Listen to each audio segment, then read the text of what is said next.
Osilito San Jose.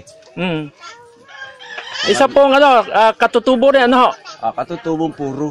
Purong katutubo. Oo, hindi naman yung kalahati lang ang puro, yung kalahati Tagalog. Kaya naging dumagat rumitado. Ayun. Kaya hindi na ako kumakain ngayon ng talbos ng kamuti, nilaga. Dahil ako'y dumagat rumitado na. Magandang umaga sa mga magulang, mga kapatid.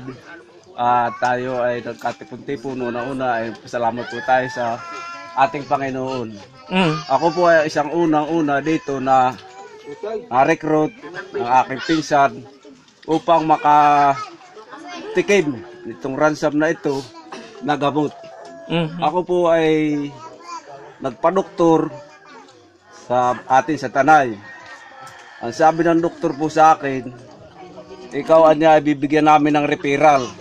Magpatanggal ka ng tubig sa baga. Sabi ko sa misis ko, misis, ang lahat ng nagpatanggal ng tubig sa baga ay namamatay. Saka po, umahon kami dito. Ano po daw sakit? Bakit tatanggalan ng tubig? May daw pong baga ko ay madami ng katutubig. Ay di, nang kami mabigyan ng referral, binigyan ako ng resita ng doktor. Ang isang tabletas, pinaking mura, 60. Yung malalaki, 160. Ay ang resita ng nabili namin mag-asawa ay kulang 2,000. Umahong kami dito. Uminom ako noong una, mga kakonting herbal. Dumating naman ito sa bahay, si Kang Karyo. Sabi niya, pinsan, maigi pa'y sumama ka sa amin sa Webes at dadating si Pastor. Ay di dumating po yung Webes. Nagpunta ako dito. Yung buhat na sa bahay na yun, hirap akong bumarangka. May pahinga ako diyan. Nang ako'y makainom, biglang nakiba yung aking pakiramdam. Sabi ko sa misis ko, maganda yata yung kay Pastor. Sabi niya, ay, paano yung gamot mo?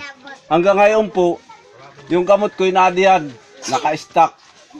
Ito naman po ang pagpapatunay ko sa inyo, sa loob ng pangatlong linggo ko na ngayon, ito na po yung katawan ko. Bumalik sa dati, wala na akong nararamdaman, malakas na yung katawan ko, nakakalmit ko pa si Mrs. Sabi ko, totoo yung sabi ni Pastor. Pero ito po, pinapatunayan ko sa inyo na talagang magaling ang gamot na ransom. Pastor, ransom.